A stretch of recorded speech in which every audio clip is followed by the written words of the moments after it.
Hello backpackers! Finally, na-unlock ko na naman po ang Pingnam Stream.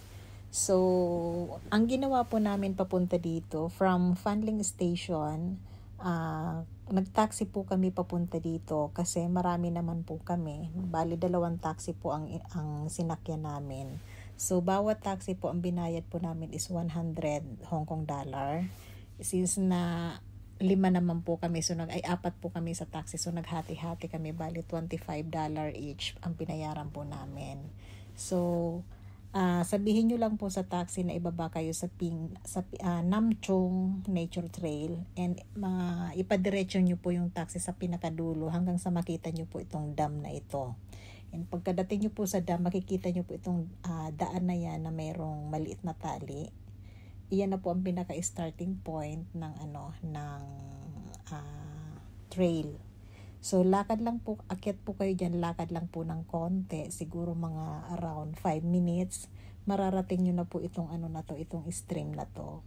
So syempre pa, pagkadating po namin sa stream, since na maaga pa po at hindi pa po kami nag-aalmusal, kaya ang inuna po namin is kumain po muna kami ng almusal, kasi po ang friend namin nagdala po siya ng cassava cake, o diba, ang sosyal, na napakasarap po at napakalambot. Kaya tuwan-tuwa po yung mga kasama namin dahil nakapag-order po talaga siya ng cassava cake para sa aming breakfast.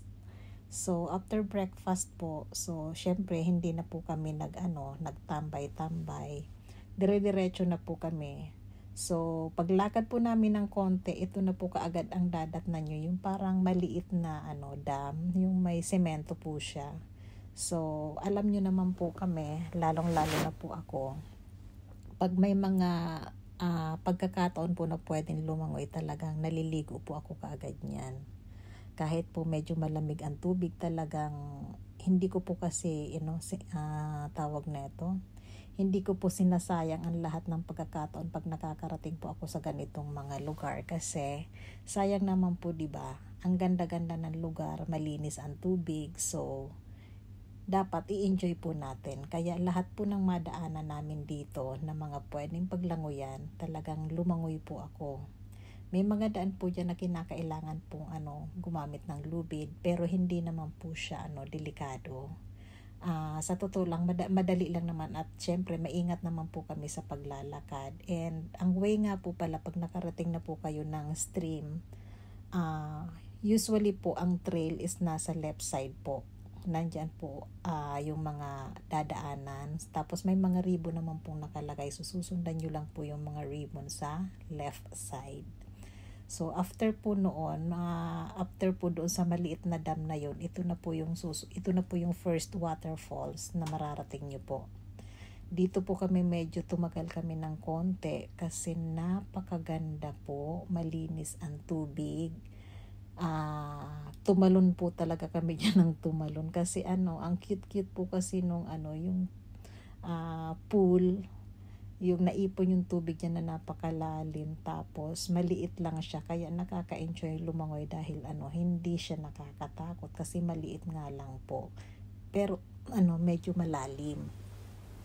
Kaya itong kasama nga namin, nag-gamit siya ng backpack kasi takot po yan lumangoy, pero talagang trinay niya na lumangoy. At syempre pa, magpapahuli pa ba ako sa pagtatalon. Di ba sinabi ko na sa inyo na basta may pagkakataon po na pwede akong maliligo po talaga ako niyan. Kaya lahat po ng nadadaanan namin yan na tubig, nilalangoyan ko po yan. Tingnan niyo po kung gaano kalinis ang tubig. Ang linaw-linaw, di ba?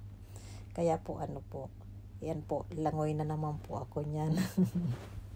Kasi halos kami po ang nauna sa trail, so hindi pa siya crowded. Wala pang gaanong tao, in kami lang po talagang magkakaibigan ang naunang makarating, kaya kami po yung nauunang naliligo.